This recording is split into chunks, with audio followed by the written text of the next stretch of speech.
expresar nuestra gratitud a Dios y agradecer, ¿verdad? Y edificarnos unos a otros con las palabras. Sabemos que los testimonios edifican y yo estoy agradecido también con Dios porque nos tiene en este tiempo, en este lugar. El verle nuevamente a ustedes es una bendición de parte de Dios y eso es algo que hay que agradecer a Dios por cada uno de ustedes. Amén.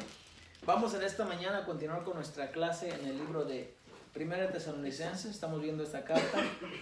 Hasta este momento hemos avanzado ya bastante. Estamos casi en el capítulo 3 y en cada uno de los capítulos hemos abundado en lo que más podemos y hemos llegado ahora hasta el capítulo 3. La semana pasada hablamos acerca de este personaje. ¿Cómo se llama este personaje? ¿Alguien se acuerda? ¿Nadie se acuerda? ¿Cómo? ¿Algo que les recuerde? La semana pasada hablamos de este personaje, pero este no pinta. ¿Por qué me mueven las cosas de acá?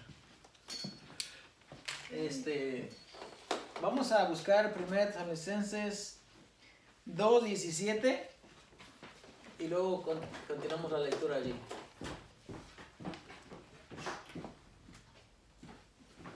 No, dame los marcadores.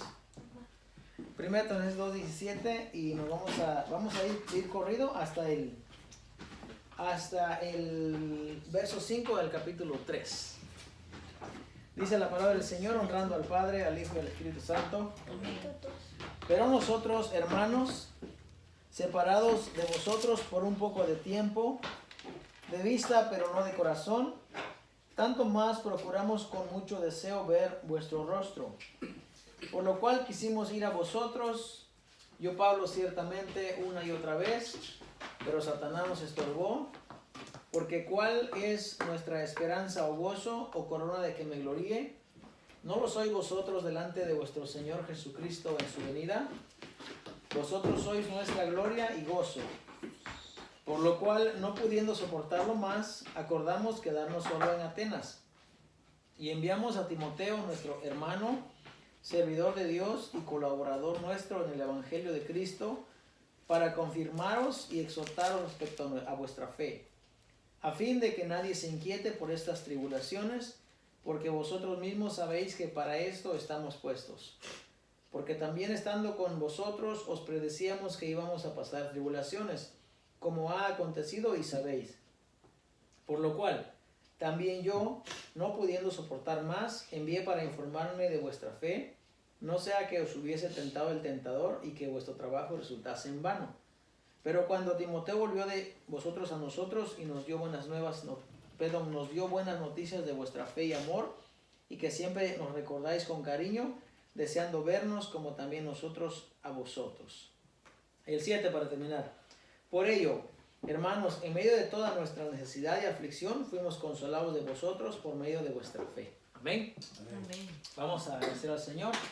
Padre, te damos gracias en esta mañana, Señor bendito, por tu palabra que hemos leído.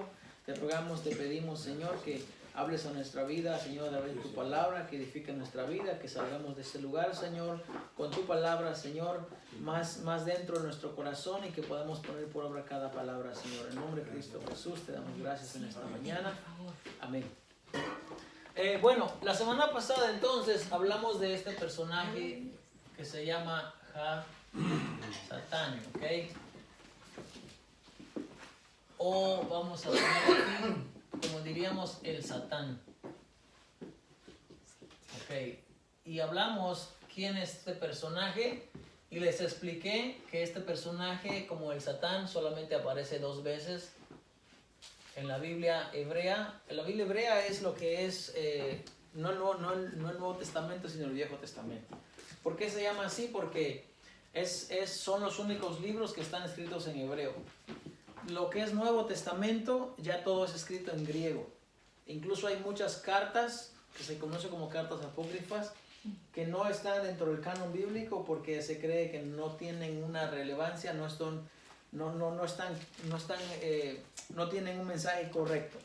Entonces, cuando hablamos de la Biblia hebrea, hablamos de todo lo que es el Viejo Testamento, hablamos de lo que son los profetas, los salmos, y de eso es lo que hablamos. Entonces, este personaje, hablamos la semana pasada que ha venido evolucionando a través de las edades.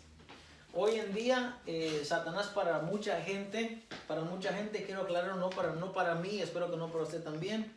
Para mucha gente, Satanás hoy en día es el que viene y te pone una prueba, el que viene y te hace caer, el que viene y te desvía de la fe. Ese es el concepto que mucha gente hoy en día tiene de Satanás. Ese no era el concepto, por lo menos ese no era el concepto. Si hablamos en la edad de los patriarcas, ellos no tenían un Satanás que los estorbase. No tenían. Cuando sucedieron pruebas, cuando hubieron problemas, cuando hubo mortandad, ellos nunca pensaron que había un ser maligno que les estaba trayendo todos aquellos problemas. Cuando tuvieron que enfrentarse a la pérdida de todo, como es el caso de Job que explicamos la semana pasada, ellos nunca dijeron, es que Satanás vino y me quitó todo. No. Ellos siempre supieron que de Dios venía el bien y de Dios venía el mal. No es algo que...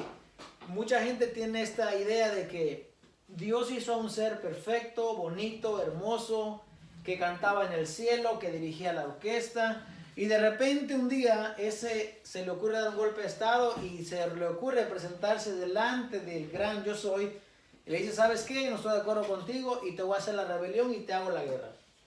Eso si lo estudiamos realmente, no nos va a parecer a un Dios omnipotente. Va a parecer a cualquier Dios que creó a un ser y ese ser se le reveló. Pues esa idea no está en la Biblia hebrea. De hecho, si lo leemos bien, esa idea no está en ninguna parte de la Biblia. Pero mucha gente es lo que enseña. Ahora, vamos a hablar en esta mañana acerca del tentador y lo vamos a ver de otra manera. No quiero que lo veamos como le dije hace un momento, como el que pone tropiezo, como el que te hace caer, como el que te hace que te vuelvas atrás. Ese no es Satanás. Vamos a ver qué es lo que significa eso. Porque la lectura de la semana pasada habla acerca de Satanás como un estorbo. Y les dije que el Satán se refiere a un individuo. Pero Satán, como así, sin el adverbio el o el ha, lo que significa es tropiezo. ¿Ok? Satán lo que significa es tropiezo. Por eso Jesús cuando le dice a Pedro, cuando le dice, apártate de mí, Satanás, me eres tropiezo porque no pones tu mirada en las cosas de arriba, sino en las cosas de la tierra. Lo que le está diciendo es eso, tú me quieres impedir, porque él dijo, yo voy a ir a la cruz y voy a morir. Y Pedro dijo, no, Señor, de ninguna manera te acontezca. No sé qué más le dijo Pedro, la Biblia no dice qué más le dijo. No sé si le dijo que pensara en su mamá o en sus hermanos o en ellos, que los lleva desamparados. No dice. Lo que dice únicamente es que Jesús se vuelve a él y lo reprende y le dice, apártate de mí, Satanás. Lo que le está diciendo es que le está haciendo un impedimento para que él avance. Vamos a ver dos ejemplos por lo menos. Y este ejemplo lo vamos a encontrar acá en el libro de Números 22. Número 22. El ejemplo de apártate de mí, Satanás, está en Mateo 16, 23. Okay. Ahora vamos a ir al número 22. Y el número 22 vamos a mirar a este ángel, como explicamos la semana pasada, como un adversario. Okay. Y este adversario es aquel ángel que se le presenta delante del asna de Balaam. Y este ángel dice fue un Satanás. Y el que no lee la Biblia va a decir, ¿cómo es posible que el ángel de Jehová sea un Satanás? Bueno, pero eso es lo que la Biblia dice. Lo que pasa es que cuando leemos la Biblia en español no va a decir así. Mira lo que dice. 22. Ajá, y la ira de Dios se encendió porque él iba, está hablando de Balaam. Y el ángel de Jehová se puso en el camino por... Esa palabra adversario, cuando lo leemos en la Biblia hebrea, va a decir por Satán. Así va a decir, Satán va a decir. No quiere decir que el ángel de Jehová sea este individuo, el Satanás, no. Quiere decir que es un tropiezo, un adversario, un oponente. Eso es lo que quiere decir. Por eso les explico, cuando hablamos de Satanás, necesitamos saber de qué estamos hablando. ¿Estamos hablando del verbo? ¿Estamos hablando de la acción? ¿O estamos hablando del personaje? Porque el personaje es como tal, como una entidad, como un ser, como una criatura, si le queremos poner así. Solo aparece 2 veces. Aparece en Job, como aquella persona que va y trae, lleva información y pone y lanza a Job y le pone pruebas. Ese es un personaje. Pero el ser adversario o ser tropezadero es otra cosa. En una ocasión David, hubo un tiempo cuando David se fue a vivir con los filisteos. Y cuando los filisteos querían hacer guerra, 1 Samuel 29:4, cuando quería hacer guerra contra los de Israel, como David estaba ahí con ellos, ¿okay? Y como David decían de David que se había hecho abominable a su nación, a su pueblo. Entonces dice que cuando van a la guerra, los filisteos hablan con el rey y le dicen: no vaya a la guerra con nosotros, no sea que en medio de la guerra se vuelva un Satán, se vuelva un adversario contra nosotros, porque se va a poner a favor de su pueblo. David como Satán, lo que nos dice es que David se va a convertir en un adversario para ellos. 1 Samuel 29:4. Y en 2 Samuel 19:22, David habla de los hijos de Sarbia y se refiere a ellos también como tropiezo, como aquel que hace caer. Pero nuevamente no se está refiriendo a aquel ser espiritual que controla o aquel que acusa. No, se está refiriendo a la persona como un verbo, como el adversario, como aquel que le hace la barrera. Eso es lo que significa realmente. Ahora, cuando el apóstol Pablo dice, Satanás nos estorbó, no se está refiriendo a que Satanás vino literalmente, como hoy en día se conoce, a un ser con unos cuernos y algunos hasta le ponen un tenedor bien gigante y con una cola. No se está refiriendo a nada de eso. Se está refiriendo en cierta manera a las tribulaciones, ¿tienen frío? O a las desavenencias que puedan venir en la vida. Porque todo lo que nos impide el servicio a nuestro Dios puede ser un Satán, puede ser un adversario. Por ejemplo, hoy en día, voy a hablar de esto rápidamente porque es cosa que a mí me ha sucedido.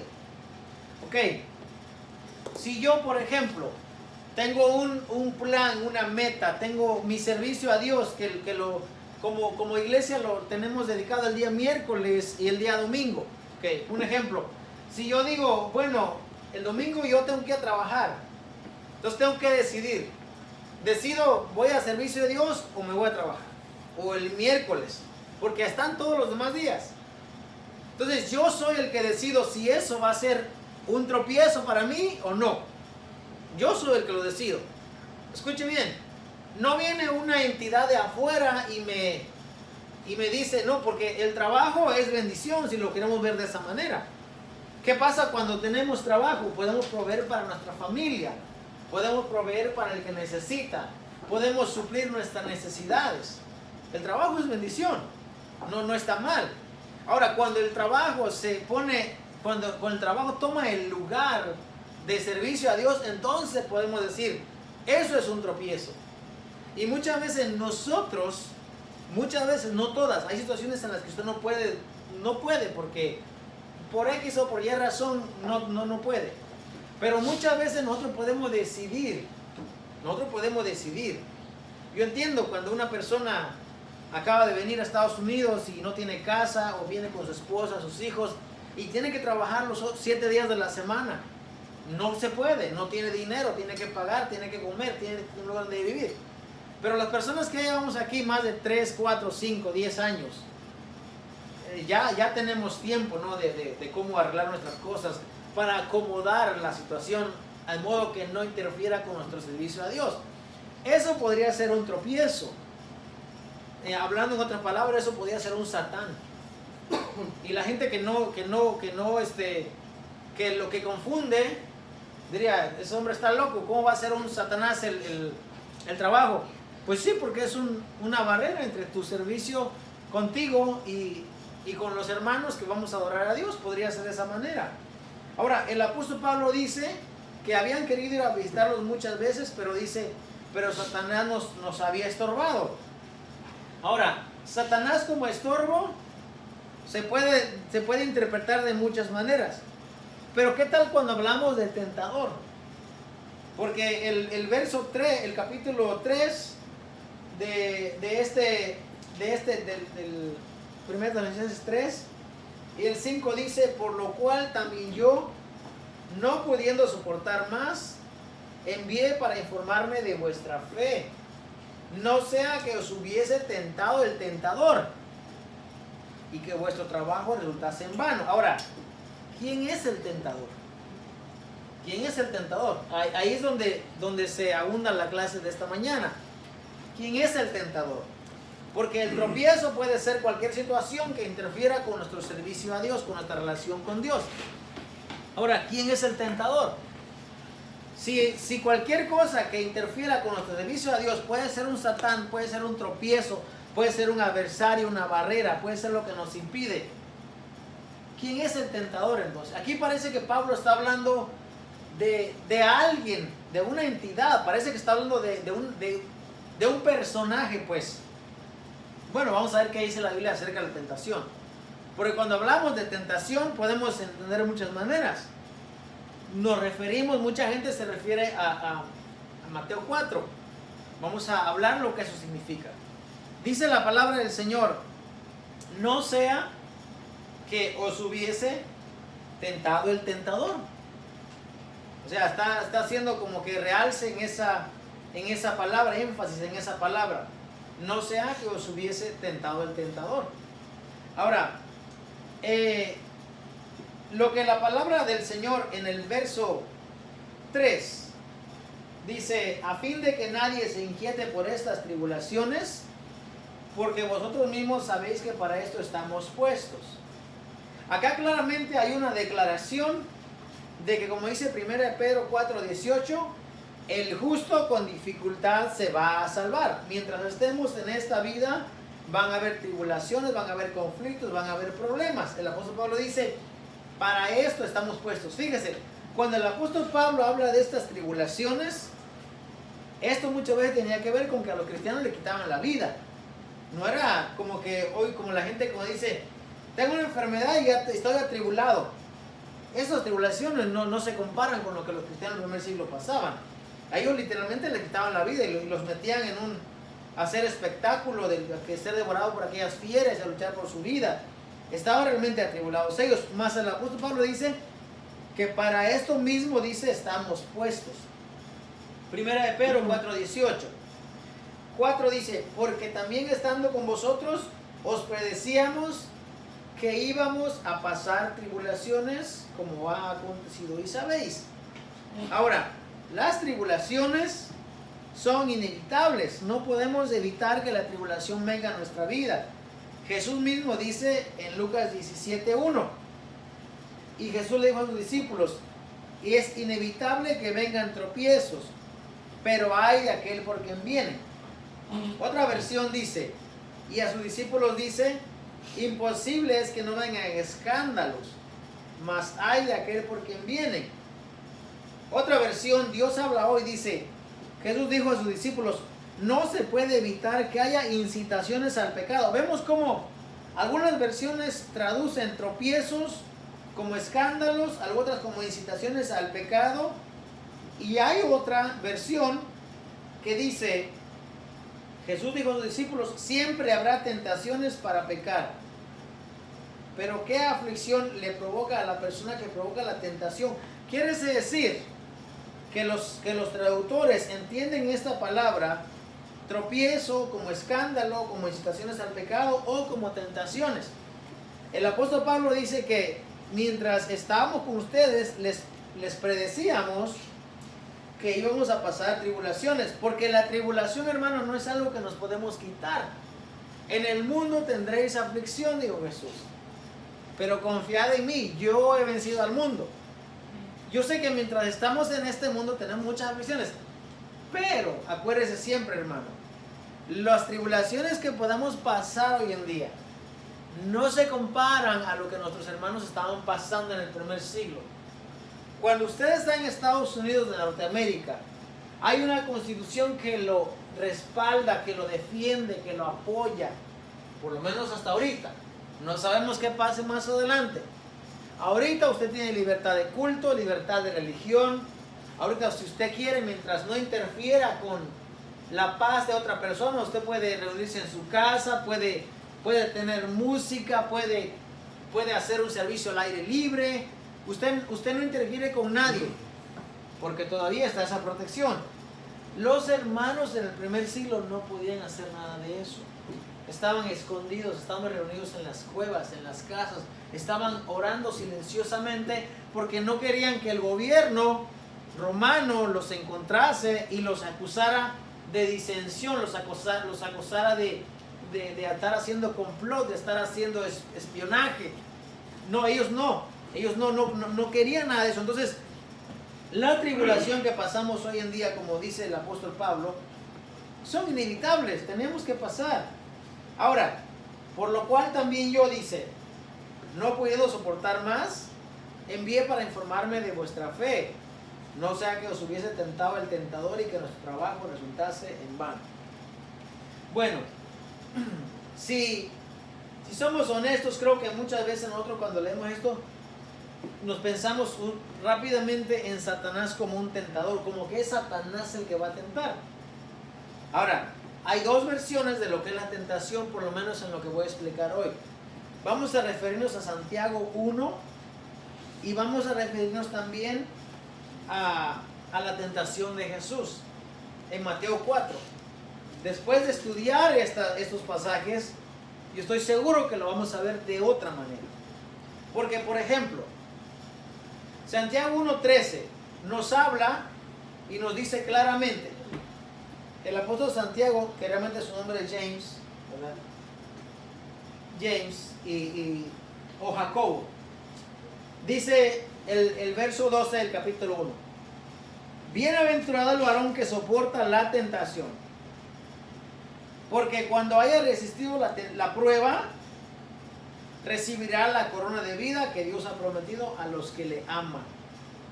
Quiere decir que en este cuadro la tentación con la prueba son sinónimos. Es casi como que se hablara de lo mismo. Y el apóstol Santiago dice que es bienaventurado o doblemente feliz aquella persona que lo soporta. Soportar quiere decir no acceder. Soportar quiere decir, como dice Efesios, estar firmes. Eso quiere decir.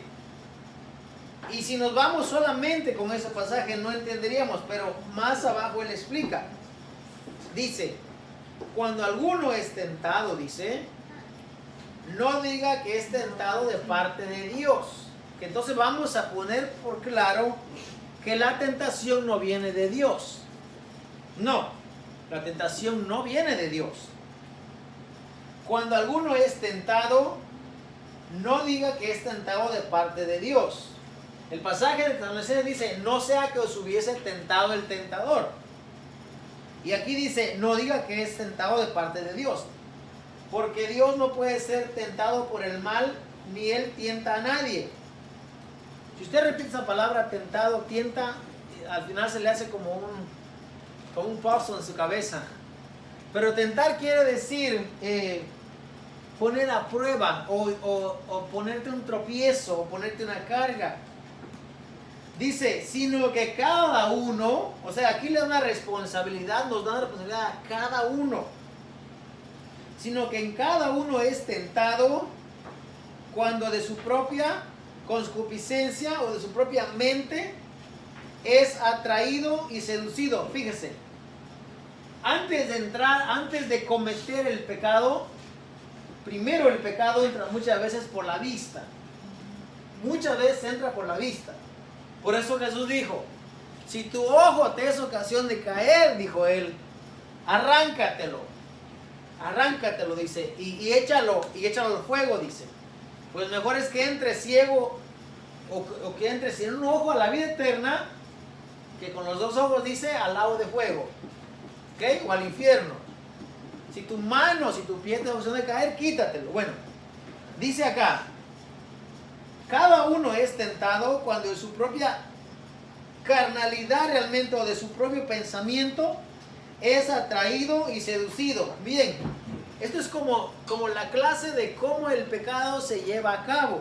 Primero, entra a través de la vista o a través del pensamiento y después dice, después que ha concebido, fíjese, esta está haciendo una comparación como cuando la mujer va a tener un hijo, va a tener un bebé.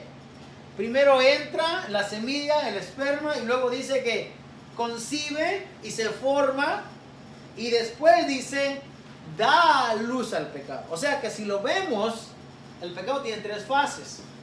Primero entra, luego se forma, y después da luz. Correcto, eso es lo que el apóstol Santiago está escribiendo acá. Y el pecado, dice, siendo consumado, o sea, después de que el pecado sale y se consuma, se lleva a cabo, se lleva a la práctica, da a luz la muerte, dice.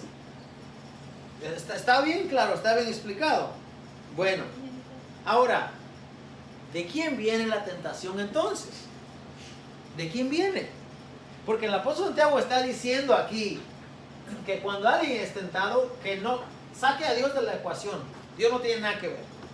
Así dice. Dice, si es tentado es porque se dejó atraer, se dejó seducir, se dejó enganchar. Ahora, hay un escritor, creo que fue Martín Lutero, que dijo, tú no puedes evitar que el pájaro vuele sobre tu cabeza, dijo, pero sí puedes evitar que haga nido sobre tu cabeza. ¿Qué nos da a entender este pensamiento? ¿Qué nos da a entender el apóstol Santiago? Que el pecado está ahí. Está, como le dijeron a Caín en Génesis 4. ¿Por qué ha decaído tu semblante? ¿Por qué tu rostro está cambiado, está mudado? Dice en hebreo. Tu rostro se ha mudado, no es el mismo. Le dice Dios, si hicieres el bien, no serás enaltecido, le dice.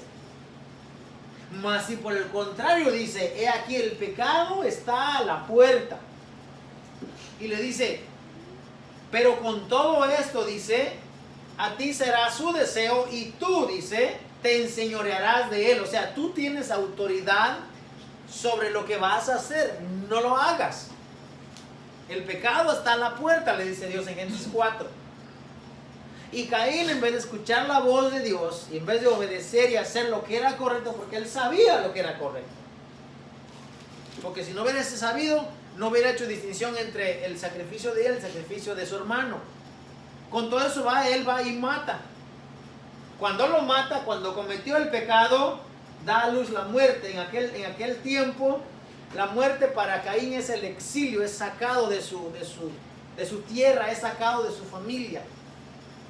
Y ahora él tiene miedo de que alguien venga y lo mate. El apóstol Santiago dice, el pecado primero entra en tu pensamiento, luego lo concibes, luego lo das a luz, y una vez que lo diste a luz, lo consumas, entonces viene la muerte. Entonces, no viene de Dios. Tampoco viene de un ser extraño de afuera, ¿se dio cuenta? No viene de alguien con cola y con cuernos y le viene... Como en las películas ponen como que alguien le habla y le dice, hazlo. Ahora, yo sé que hay mucha gente cuando está en un estado de éxtasis o un estado que ha consumido sustancias, que cuando ha consumido sustancias escucha voces y escucha ruidos y le incitan y lo llevan, lo empujan a que haga cosas. Pero estamos hablando de una persona que tiene sustancias nocivas en su pensamiento.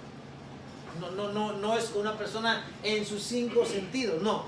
Ya estamos hablando de una persona que al momento que se mete a consumir sustancias, ya en ese momento ya está dando a luz al pecado realmente. Y eso lo lleva a hacer cosas malas, cosas que no debe. Ahora, pero realmente para una persona con sus 5 sentidos, no viene una entidad de fuera y le viene a meter, como dice mucha gente, me metió cosas en mi cabeza. O mucha gente dice, es que Satanás me habló. No, Satanás no tiene boca, él no puede hablar a la gente. Menos le va a hablar a un cristiano. Si un cristiano escucha la voz de Satanás, esa persona quizás debe de hacer un chequeo realmente, un reset en su vida y meditar si esa persona es de Dios o no es de Dios. Porque Satanás no está hablando, mucho menos a los cristianos, no, Satanás no. Como dijo el apóstol Judas en su carta, que el Señor lo reprenda. Uno no tiene autoridad para reprender a esa entidad, pero tampoco Él viene y se mete con usted. No, Él no está haciendo eso. No conozco a alguien que me diga, a un cristiano que me diga, yo estaba, aunque hay gente que piensa de esa manera, que después que ora, después que ayuna, entonces viene Satanás y le habla. Eso es una contrariedad. Vamos a explicar eso en un momento. Entonces, en este pasaje podemos ver claramente que la prueba y la tentación no vienen de una entidad de fuera, sino que dice, entran por nuestra vista, por nuestro pensamiento, y somos nosotros los portadores o los responsables de llevar a cabo esa tentación. Somos nosotros, no es nadie más. Bueno, ahora, vamos a ver entonces qué quiere decir Mateo 4. Porque en Mateo 4 mucha gente como que se atrinchera y se remonta y dice, no, mira, Jesús fue tentado y Satanás vino y lo tentó y entonces por eso yo también soy tentado. Y eso es erróneo, eso es equivocado. Vamos a explicar por qué. Mateo 4, cuando el Señor dice aquí, es llevado por el Espíritu al desierto. Les voy a enseñar algunas cosas que usted no ha visto cuando leemos este pasaje. Para empezar, dice, entonces Jesús fue llevado por el Espíritu al desierto para ser tentado por el diablo. Okay, para empezar, eso es incorrecto. Y le voy a decir por qué es incorrecto. No porque lo diga yo, sino porque la Biblia no respalda. Acuérdense que el escritor está hablando, el escritor está poniendo su mejor empeño por entregar la historia de Jesús. El escritor no estaba allí. Jesús cuando fue al desierto no tenía un escriba que iba detrás de él escribiendo todo. No piense tampoco que la Biblia se escribió. Jesús iba por allá y atrás de él iba un escritor y iba escribiendo. Los evangelios escribieron 40 años más tarde de Jesús. Los evangelios son recopilaciones, historias narradas de la gente que estuvo cerca a Jesús. ¿Okay? Pero no realmente iba alguien escribiendo así tal cual. Entonces, lo que miramos acá, Jesús fue llevado por el Espíritu al desierto, escuche, para ser tentado por el diablo. Eso no es correcto. Eso no es correcto. ¿Sabe por qué? Porque en la Biblia podemos encontrar 2 registros de 2 personajes que fueron llevados al desierto, pero no fue para ser tentado por Satanás. No fue para ser tentado por el diablo. ¿Ok? Moisés, vamos a hablar de Moisés y vamos a hablar de Elías, que son los 2 personajes que son llevados al desierto, pero en ningún momento fue para ser tentado por nadie. Fue llevado para tener un momento de comunión, de intimidad, de revelación con Dios. Y es lo mismo que está haciendo Jesús. Ahora, que después venga el tentador es otra cosa, eso no lo negamos. Y vamos a explicar lo que eso significa.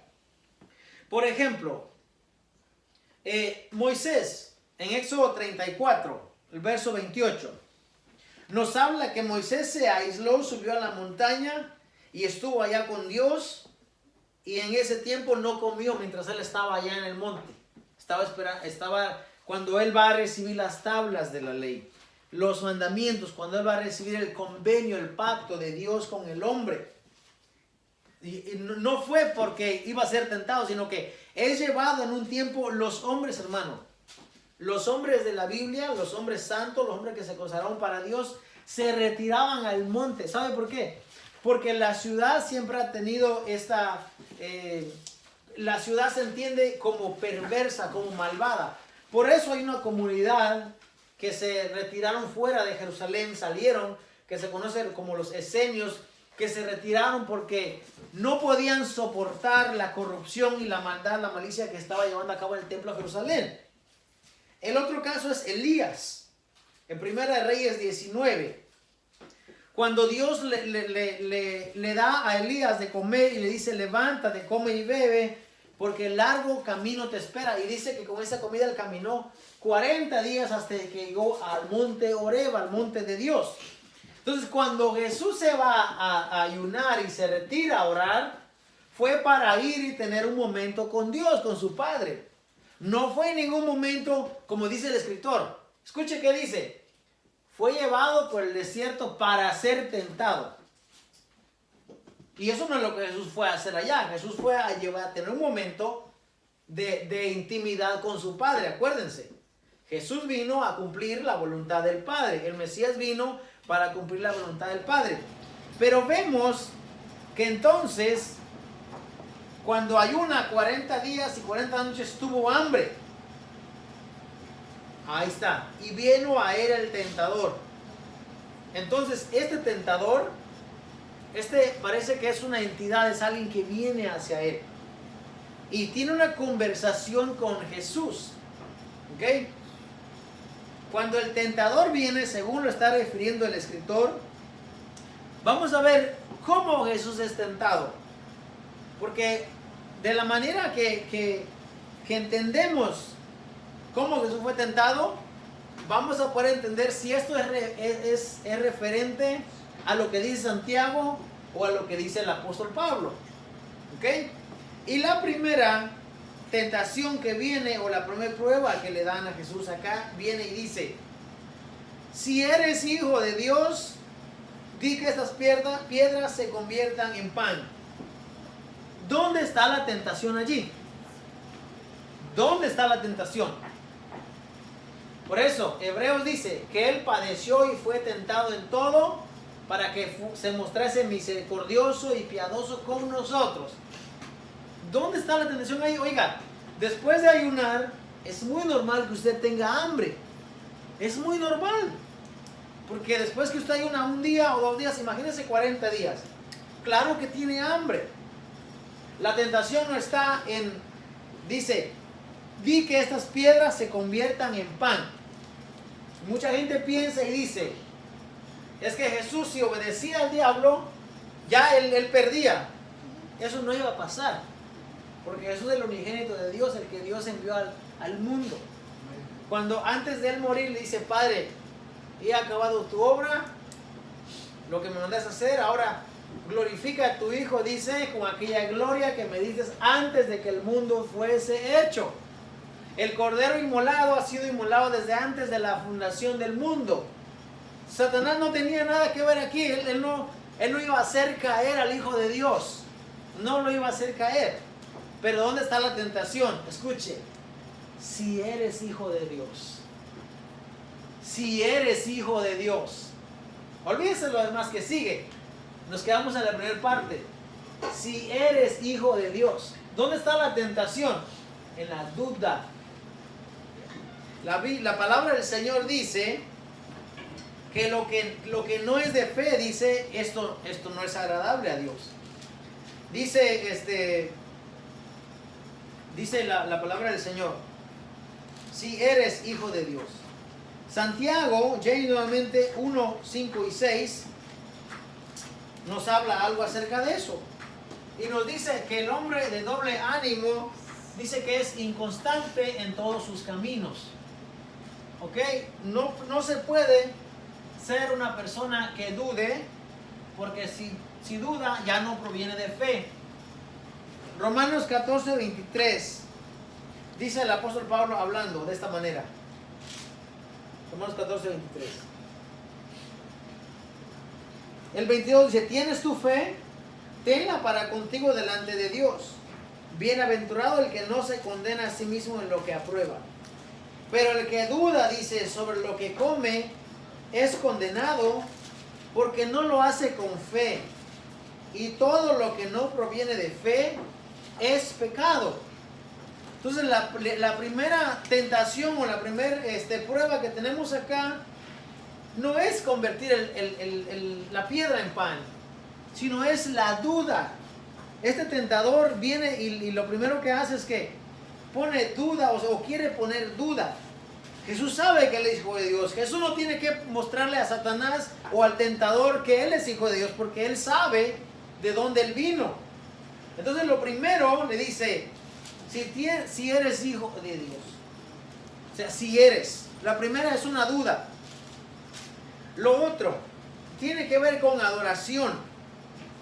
Lo siguiente que el tentador hace con Jesús es que tiene que ver con adoración y le dice, o primero le dice, Él respondió y dijo, escrito está, no solo de pan vivirá el hombre, sino de toda palabra que sale de la boca de Dios.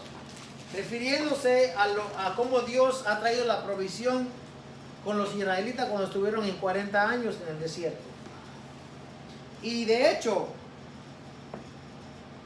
el dudar realmente es pecado, como bien dice la palabra del Señor.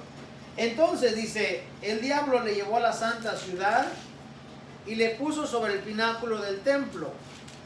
Y le dijo, si eres hijo de Dios, nuevamente, si eres hijo de Dios, échate abajo. Porque escrito está, a sus ángeles mandará cerca de ti y en tus manos te sostendrán para que no tropieces con tu pie en piedra. Claro que eso dice la palabra del Señor. Mande. ¿Cuál fue el que Romanos 14:23? ¿Qué es? Sí, esto es lo que yo leí. 22 empezaste, ¿no? Ajá, Pero aquí dice, ¿tienes tu fe? ajá, tenla para con Dios. Oh, Ok, y abajo dice que el que duda, sobre exacto, no proviene de fe. sí. Ok, entonces la duda es un pecado. Y entonces la primero sería no dudar. Ahora, si estamos viendo, la tentación no tiene que ver con cosas meramente carnales o cosas que a nosotros nos gusten. Si les puedo dar un ejemplo de lo que sería esto de dudar, sería cuando aquel rey Nabucodonosor levanta aquella estatua y dice, al sonar el tamboril de las flautas, de los tambores, todo el mundo se incline ante esta estatua. Entonces hubieron 3 varones que dijeron, no nos vamos a inclinar. Sepas tú, oh rey, le dijeron claramente, que el Dios nuestro, que nosotros servimos, nos puede librar del horno ardiente. Y dijeron ellos, si no nos libra, sabe muy bien que no nos vamos a inclinar ante tu estatua, ni nos vamos a postrar ante ella. Pero yo creo que ese mensaje lo entenderíamos cualquiera. Si alguien viene y le dice, o niegas tu fe en Jesús o te vas a morir. Eso sería como su pase al trono de la gracia, porque usted sabe que el día que usted atraviese ese umbral, ya usted va a ir con el Señor, porque usted está haciendo enaltecer su fe sobre todo lo demás. Entonces la tentación acá viene y primeramente es la duda. Okay, y luego segundo le dice, échate abajo. Y la segunda parte tiene que ver con tentar a Dios. ¿Qué es tentar a Dios? En una ocasión cuando los israelitas salieron de Egipto, llegan a unas aguas, ¿ok? No tienen que tomar, no tienen que beber. Y ellos ponen a prueba y tientan a Dios, dice la palabra del Señor. Cuando ellos lo tientan, dice Hebreos 3:9, habla acerca de este pasaje, este acontecimiento donde sus padres, dice, los israelitas tentaron a Dios. Y ellos dicen, ¿está Dios entre nosotros o no? Y eso es tentar a Dios, porque ellos están dudando de que Dios vaya con ellos. Entonces la segunda prueba o la segunda tentación de Jesús es, échate abajo a ver si alguien te viene a rescatar. Porque está en la Biblia escrito que va a mandar a sus ángeles. No tentemos a Dios. Si usted sabe que algo es dañino, usted sabe que algo lo puede matar, no lo tome y diga, al fin que yo creo en Dios y Él me va a salvar. Eso es pecado. El día que usted se muera va a aparecer delante de Dios y le va a decir, tú no tuviste fe en mí, o sea, no me debiste haber tentado. No podemos tentar. Por ejemplo, cuando estaba la pandemia, ¿verdad? Y teníamos que usar mascarilla, ¿no? Los que pudimos nos cubrimos. Y mucha gente decía, no, yo confío en Dios, yo tengo un Dios. Y es verdad, tenemos a Dios. Pero si podemos prevenir la enfermedad, ¿por qué no hacerlo? No vamos a decir, como dijo este ser que viene y le dice, si Dios dice que te va a mandar a sus ángeles para que tu pie no tropiece en piedra, entonces tírate abajo. Tírate, al fin que escrito está. Si está escrito, ¿por qué no lo haces? Al Señor tu Dios no tentarás. Nosotros como seres humanos no somos nadie para tentar a Dios. No podemos ni siquiera pensar eso. Voy a hacerlo, al fin y al cabo soy hijo de Dios y Él me va a librar. No, no podemos hacer eso. Aquellos hombres decidieron no adorar porque escrito está. Éxodo 23. Al Señor tu Dios adorarás y a Él solamente servirás. No vas a ir en contra del mandamiento. Entonces la tentación en este caso tiene que ver con tentar a Dios. Comprobar si Dios está conmigo. Hay gente que dice, ¿será que Dios está conmigo o no está conmigo? A veces siento que Dios no está conmigo. ¿Eso es tentar a Dios? Hay alguien que escribió un canto y está mal escrito, pero la gente lo canta de todas maneras. Dicen, si tu presencia conmigo no va, yo no voy. ¿Cómo que si tu presencia conmigo no va, yo no voy? ¿Qué acaso Dios no vino y hizo morada en ti y vive y habita en ti?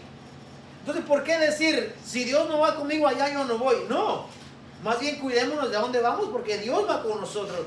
Dios no nos va a dejar. Dios no nos va a dejar.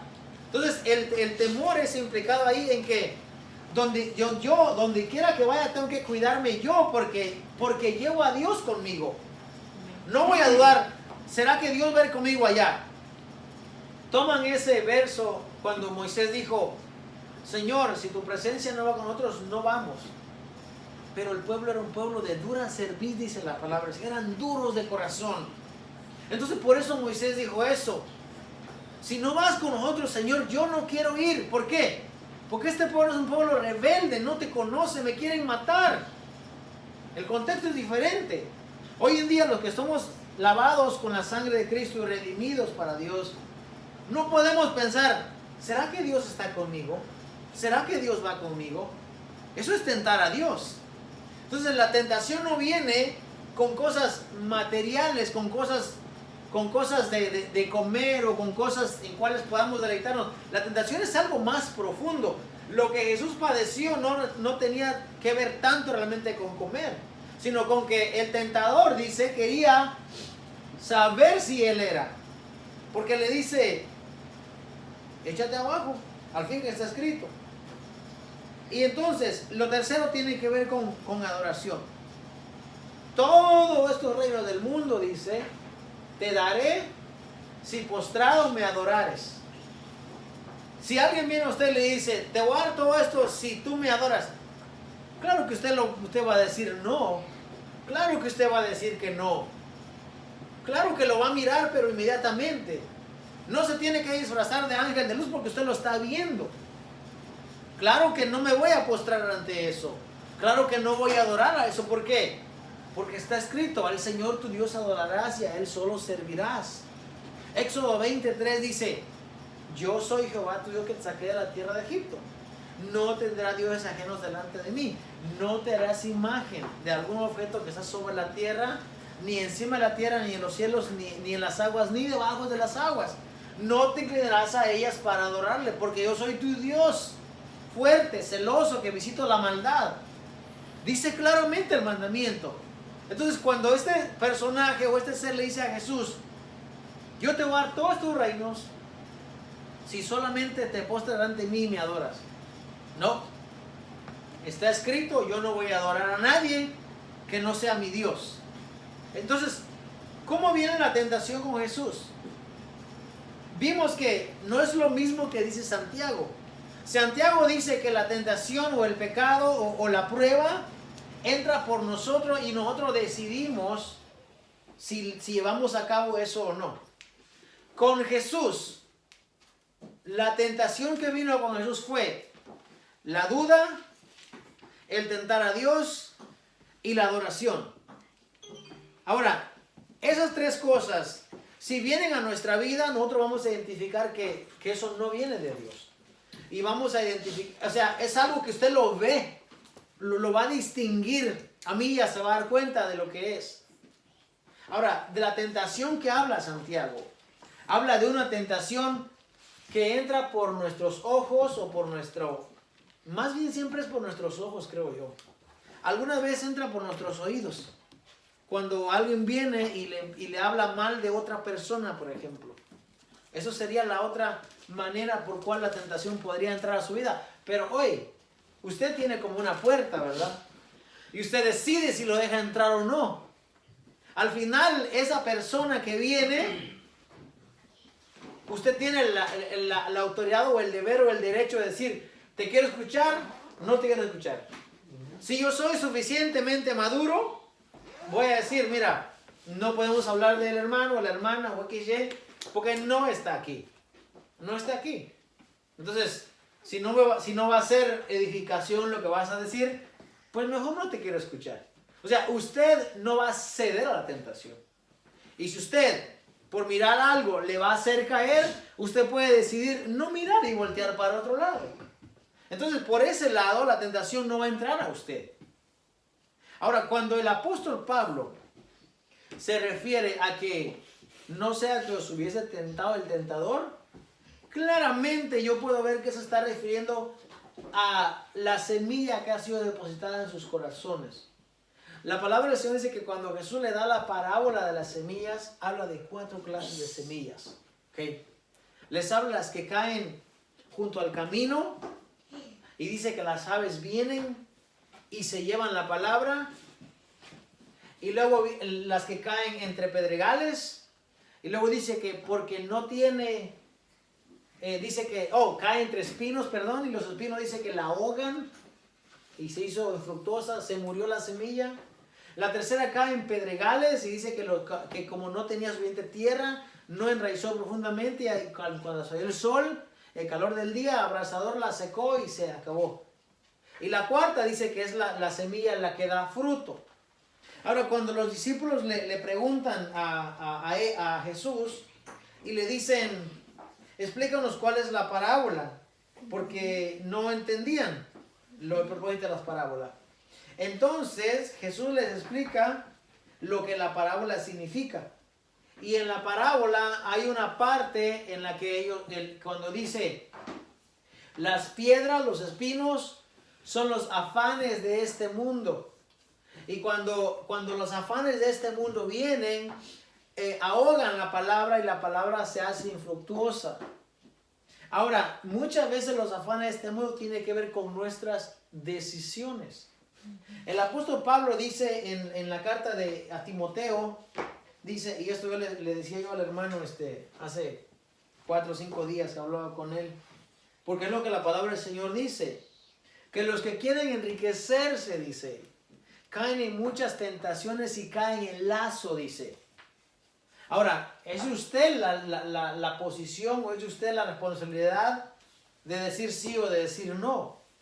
Pero el querer, dice el proverbista, Salomón dice que el querer añadir a nuestros graneros trae muchas veces aflicción de espíritu. Y esas aflicciones pueden ser aquellas congojas o pueden ser aquellos afanes de esta vida que hacen que la palabra sea infructuosa. Y el apóstol Pablo quería asegurarse de que la palabra que habían sembrado en ellos no se hubiese hecho infructuosa. Por eso el apóstol Pablo dice, por eso envié a nuestro hermano Timoteo para consolarlos y para ayudarles para que su crecimiento en el Señor siga dando frutos. Y entonces, cuando el apóstol Pablo habla del tentador, se está refiriendo a aquellos problemas o aquellas situaciones que pueda venir que la palabra no puede dar fruto. Usted sabe que hoy en día hay mucha gente que no da frutos. Y si una persona no da frutos, hay varias parábolas en la Biblia. Pero hay una específicamente que dice, esta parábola no me da fruto, dice, la voy a cortar. Y entonces el mayordomo le dice, Señor, permíteme que yo vaya y cabe alrededor de ella, diga, o sea, haga un vallado alrededor de ella y la abone, dice, y entonces miramos si da fruto o no. Y si no, dice, bien, la cortas. Ahora, muchas veces nosotros somos una semilla. Estamos viendo una serie, ¿verdad? De la semilla, como el dátil, como la semilla crece y puede llevar muchos años para que dé fruto. Nosotros somos como una semilla. Juan 15, dice Jesús, vosotros sois la vid verdadera. Él dice, yo soy la vid verdadera. Y mi Padre dice el labrador. Ustedes son los pámpanos o los branches. Ustedes son las ramas. Y dice, todo aquella rama que lleva fruto, dice, mi Padre lo limpiará para que lleve más fruto. Pero dice, aquella rama que no lleva fruto, dice, será cortada, dice, y será echada en el fuego. Porque nosotros como luminares del mundo, como luz del mundo, la palabra del Señor dice que debemos de dar fruto. Y nuestro fruto tiene que permanecer. Y hay cuantiosas pasajes en la Biblia que nos hablan acerca de dar fruto. Juan 15 es lo que le estoy hablando acerca del que da fruto, para que lleve más fruto. 15:5, 15:16. Colosenses 1:10. 2 de Corintios 9:8 habla acerca de dar frutos. En el Señor, hermano, usted y yo que hemos recibido la salvación, por gracia somos salvos, debemos dar fruto para que nuestro fruto vaya y sea de bendición, sea de alimentación para alguien más que no conoce. Ahora, muchas veces eso requiere un esfuerzo. ¿Quién dijo que servir al Señor no requiere esfuerzo? Requiere esfuerzo. Tenemos que dejar muchas veces ciertas comodidades, ciertas cosas, para que la palabra del Señor lleve fruto. Nosotros seamos los que llevemos el fruto. Nosotros ya lo tenemos. Bienaventurados los que han venido a hacer luz. Ahora seamos luz al mundo. Ahora seamos sal al mundo. No dejemos, hermano, que las adversidades, en este caso, las tentaciones, como dice la palabra del Señor, nos desvíen de nuestro enfoque. Nuestro enfoque es, Señor, yo quiero un día llegar contigo. Permíteme llegar, permíteme que en mi camino yo pueda hacer luz, pueda hacer sal para aquello que está a mi alrededor y también los pueda traer. Nuestro testimonio, hermano, tiene mucho que ver con dar fruto. Nuestra vida, una vez que pasamos de muerte a vida, es diferente. Tiene que ser diferente. Si seguimos siendo el mismo hombre, o el viejo hombre está escondido ahí, con mucha gente dice, es que a veces sale el viejo hombre. No tiene que salir. No tiene que salir. Está muerto. Si está muerto no tiene vida en sí mismo. No se puede levantar. Si sale el viejo hombre, entonces el viejo hombre nunca murió. En el Señor, hermano, ustedes y yo somos una nueva criatura. Hemos nacido de nuevo.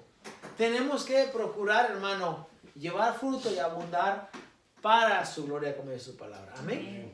Vamos en esta mañana a dar gracias a Dios por este tiempo que el Señor nos ha permitido.